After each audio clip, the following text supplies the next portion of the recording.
Most of the scores within the self-authoring tool are driven by the underlying items and their scores. For example, if I have an item that has 4 options, I could establish this to have a correct answer or a point value associated with the correctness of that value.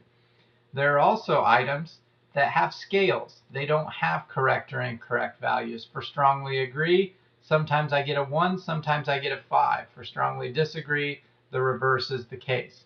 So underlying items drive scores. In the example that I'll show today on the score, the total no response score can be an effective tool to determine how many items were skipped. So I'm going to call this what it is. I'm going to say skipped items.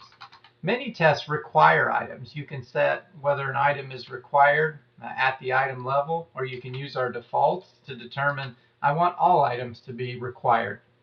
But if items are not required, you can count up how many weren't responded to. So the use case here might be I want the total correct minus the total incorrect and somehow subtract out no responses because I don't want them penalized for that, or maybe I do want them penalized for that. So establishing which items weren't responded to can be healthy.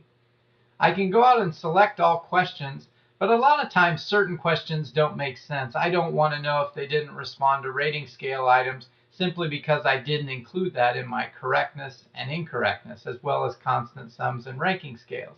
So if you watch the videos on total correct and total incorrect, you might understand more why I didn't check those. But you have the ability to check all the items you want.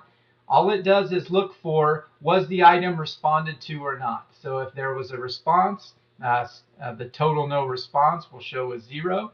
If there wasn't a response, it'll show as 1. So it's on or it's off, and it counts that at the item level. You sum it up to use in your scoring keys.